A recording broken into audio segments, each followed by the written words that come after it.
Good morning, student. Today, my lecture based on economic geography. In economic geography, I took primitive economic activities. One of such primitive economic activity of human civilization in the early stage to the modern days is mining, खनन क्रियाएं। जैसे हम जानते हैं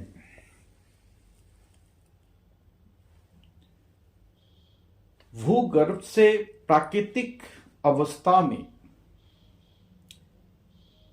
minerals और खनिजों की खुदाई करके प्राप्त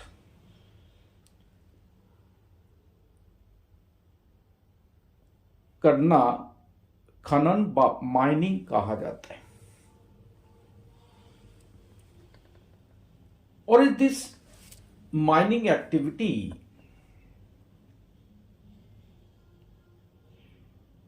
is most important economic activity today। किसी देश का आर्थिक क्रियाकलाप, आर्थिक प्रगति, विकास, व्यवसाय खनिज के मात्रा, प्रकार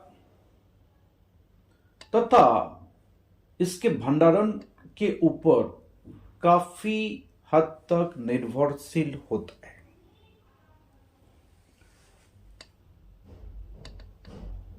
मानव सभ्यता के प्रारंभिक समय में व काल में खनिज का सीमित मात्रा में प्रयोग होता था। जैसे हम जानते हैं अर्ली ह्यूमन सिविलाइजेशन जो स्टोन एज के नाम में जाना जाता है, उस काल में आदिम मानव सभ्यता को खनिज का व्यवहार तथा इस्तेमाल करना नहीं आता था, वह वो जानते नहीं थे। कालांतर में मानव सभ्यता का विकास के साथ साथ खनिज का उत्पादन तथा इस्तेमाल होने लगा। तो जैसे हम जानते हैं स्टोन एज के बाद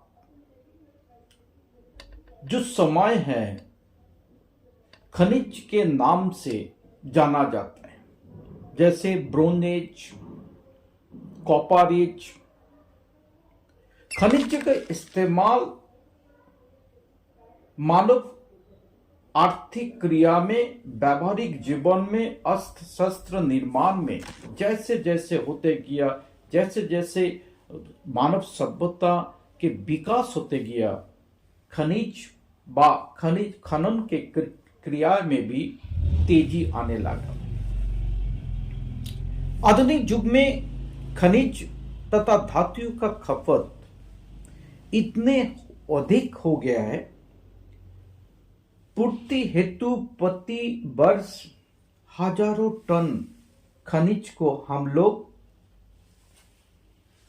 आयात करता हूं। इसके पूर्ति हेतु माइक्रो मैक्रो लेवल में खनन कार्य हो रहे हैं और खनिज आधुनिक भौतिक समृद्धि का आधार भी है। आधुनिक सभ्यता का इतिहास खनिज के शोषण का इतिहास है। इस समय सबसे अधिक विकसित राष्ट्र वही माना जाता है जो खनिज पदार्थ को सबसे अधिक विदोहन तथा इस्तेमाल करता है। उद्योग का आधारशिला खनिज है, ऊर्जा के स्रोत। ऐसे विकास की गतिशीलता बनाए रखने के लिए, आर्थिक विकास को नए ऊंचाई देने के लिए ऊर्जा खनिज बहुत ही महत्वपूर्ण भूमिका अदा करता है। औद्योगिक विकास, आर्थिक विकास, समुचित समाज तथा आर्थिक व्यवस्था को प्रगति तथा आत्मनिर्भरशीलता खनिज के उत्पादन, भंडारण तथा मांग पूर्ति के ऊपर निर्भरशील है। आज भारत नहीं अपितु अमेरिका, रूस, Australia, Canada, Sweden, middle east, Asia, इस सब देशों का आर्थिक विकास के तेजी से आर्थिक विकास के पीछे वहां का खनिज संपदा, उसके उत्पादन तथा उसका विदहन सबसे बड़ा भूमिका अदा किया है। आज जो भौतिकवादी समाज हम लोग निर्माण कर रहा हूं, मानवीय जरूरत जिस तरह से वृद्धि होते जा रहे हैं, जो इंफ्रास्ट्रक्चर का जाल हम लोग बिछा रहे हैं देश में, पूरा विश्व में, जो औद्योगिक विकास के, द्रुत विकास के आधारशिला है, ये सब के पीछे खनिज, विभिन्न प्रकार खनिज पदार्थ का विशेष भूमिका है।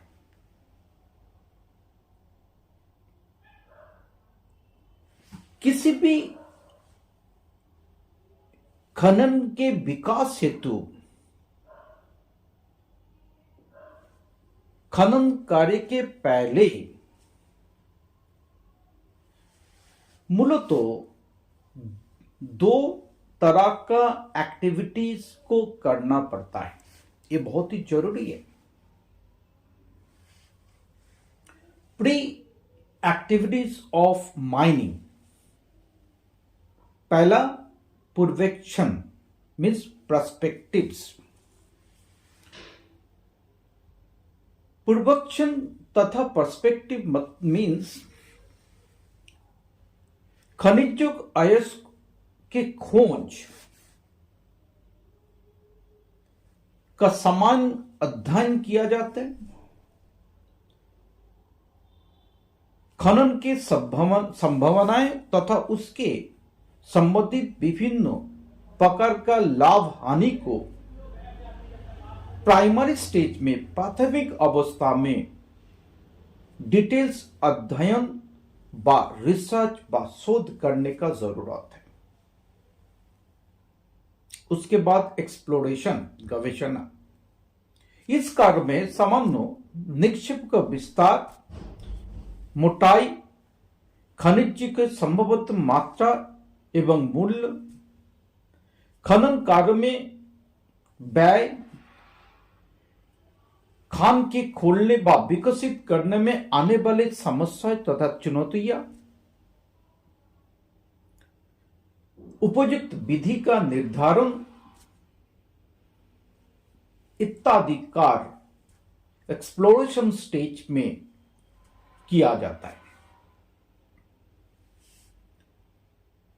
खनिज अयस्क की प्रकृति तथा उसके उपस्थिति का अवस्था के आधार पर खनन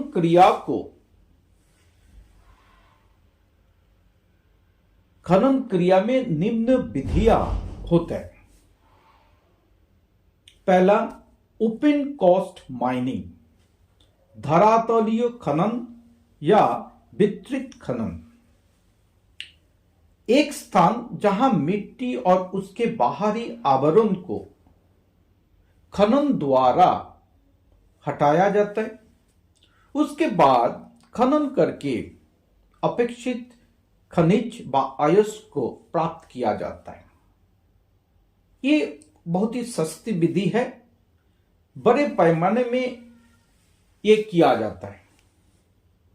दूसरी जो विधि है भूमिगत खनन व कूप की खनन, अंडरग्राउंड माइनिंग और सॉफ्ट माइनिंग। इस विधि से एक गहरा कूप व गहरा गर्त खनन किया जाता है और उसके बाद अपेक्षित खनिज तक लेयर तक खुदाई किया जाता है मशीन द्वारा। एंड इतना गहरा खुदाई करने का बाद, कूप खोदने का बाद धीरे धीरे अपेक्षित खनिज को प्राप्त का प्रोसेस शुरू होता है। बेसिकली पेट्रोलियम माइन व गहरा कोल माइन भी इस तरह का विधि से हम कोल और पेट्रोलियम को प्राप्त करते हैं। तीसरा विधि होता है जलोढ़ खनन, एलुवियल माइनिंग। प्राचीन नदियां में भी जो अवसाद निक्षेप किया जाता है, उस अवसादी मिट्टी में, पली में व पलल में भी बहुत सारे कीमती खनिज मिलता है, जैसे सोना, टीन, प्लैटिनियम। और इसके अलावा किसी विरल तरह का जो मृदा होता है उसमें महंगा खनिज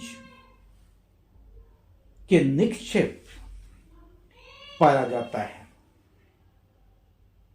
जैसे भारत के झारखंड में स्वर्ण रेखा नदी में के तट पर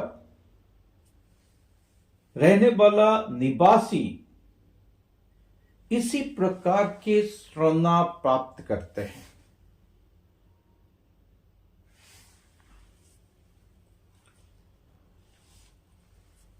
अभी खनिज के खनन में प्रभावित करने वाला कारक क्या है? कौन कौन सा कारक खनन कार्य तथा क्रिया को प्रभावित कर सकते हैं? सामग्रिक जो कारक है उसके हम मूलतः दो हिस्से में बांट सकता हूं। एक को हम लोग प्राकृतिक कारक व नेचुरल फैक्टर्स, दूसरे को हम मानव जनित कारण व मानवीय कारक व ह्यूमन फैक्टर्स कहते हैं। नेचुरल फैक्टर्स में व फिजिकल फैक्टर्स में basically we are study about types of minerals, availability and the thickness of the minerals, percentage of metal and rocks, reserve minerals, one depth। कदे ये बात थी।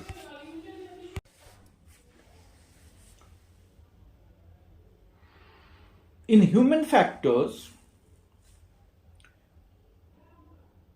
we are study about living standard, लोगों को जीवन स्तर, availability of technology and skill, आर्थिक विकास के स्तर व दर,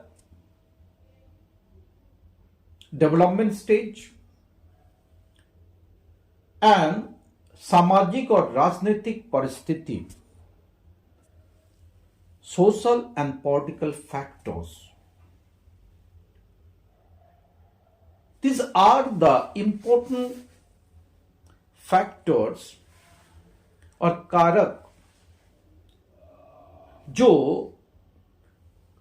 खनन क्रिया को प्रभावित कर सकते हैं।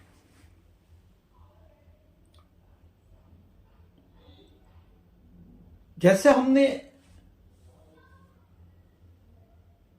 बताया, जो खनन से प्राप्त जो मिनरल्स होता है वो आर्थिक क्रियाकलाप के एक अभिन्न उपादान है। मूलतः जो औद्योगिक विकास है,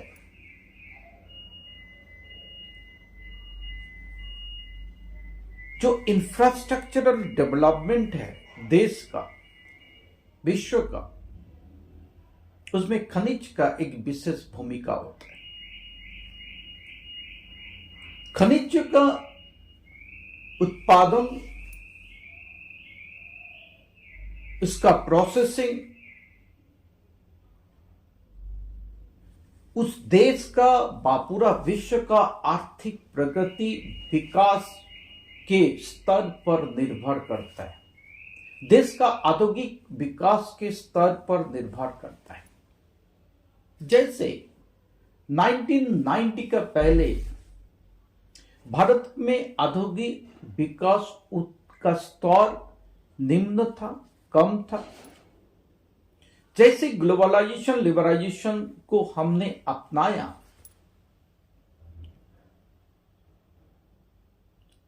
तब से हमारा जो आर्थिक विकास की गति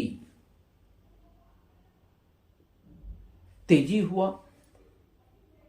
उसके साथ साथ नया नया आर्थिक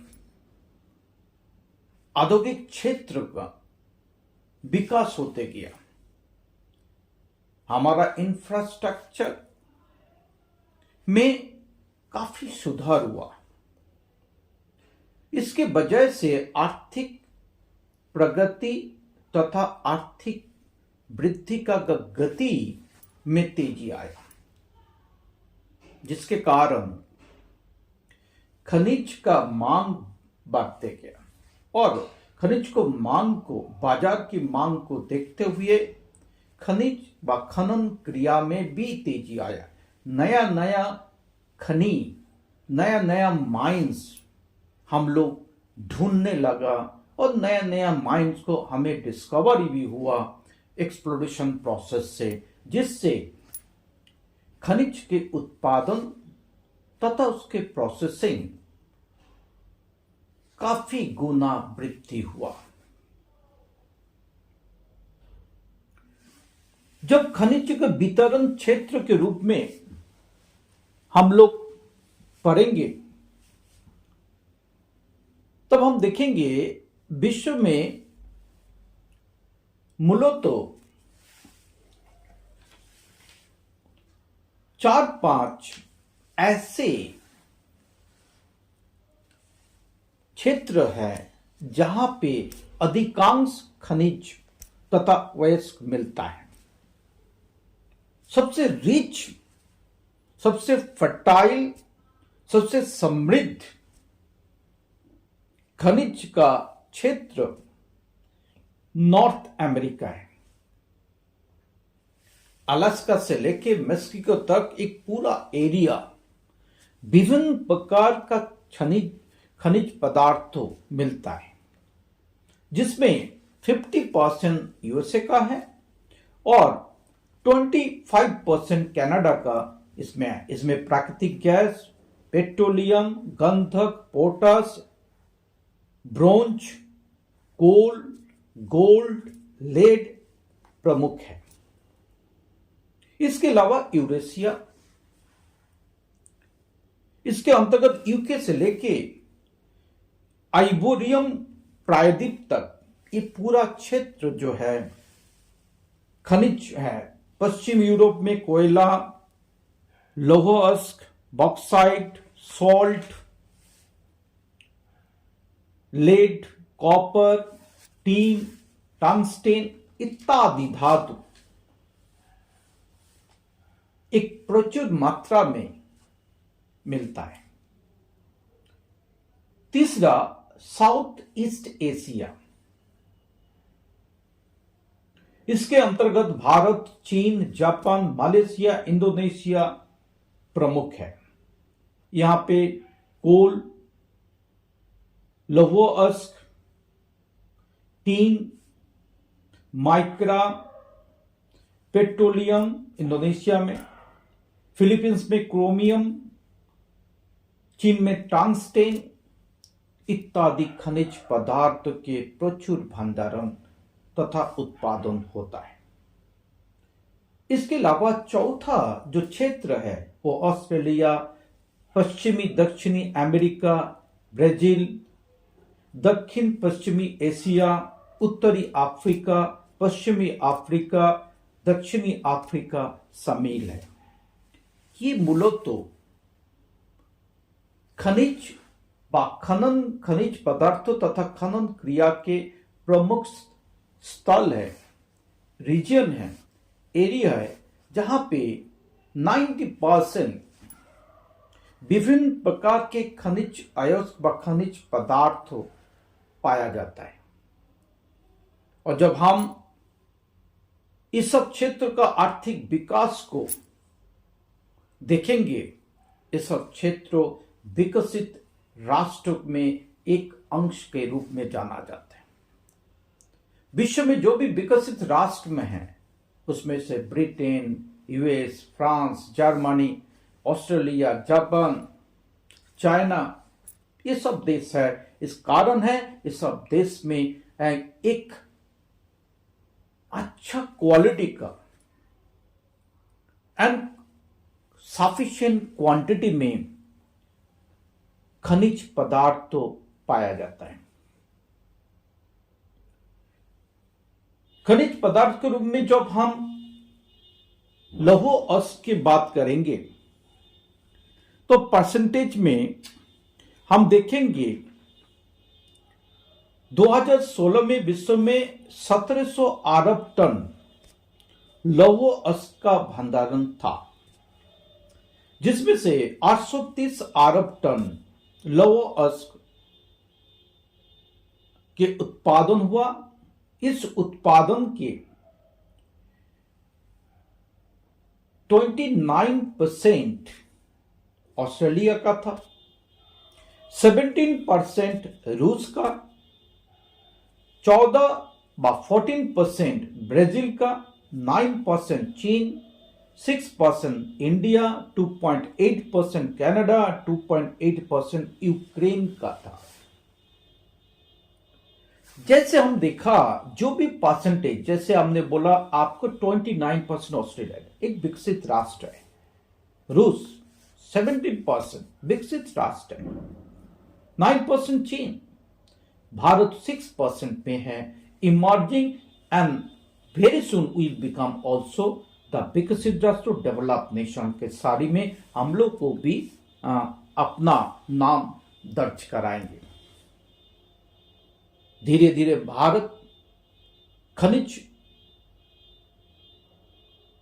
पदार्थ के खोजने में, उसके उत्पादन में आत्मनिर्भरता प्राप्त कर रहा है। नया नया विधि से, टेक्नोलॉजी द्वारा, इनोवेटिव मीन्स और मेथड से हम आज खनन क्रिया व कार्य कर रहे हैं, जिससे उत्पादन तो बढ़ ही रहे, उसके साथ जो कॉस्ट है वो काफी हद तक कम हुआ है, जिससे खनन क्रिया में तेजी, उसमें एक एम्प्लॉयमेंट, अपार एम्प्लॉयमेंट का संभावना है तथा आर्थिक विकास की गति देने में एक बूस्टर डोज के रूप में काम कर रहा है। Thank you student. In the next lesson will be continue the same part in further details. Thank you.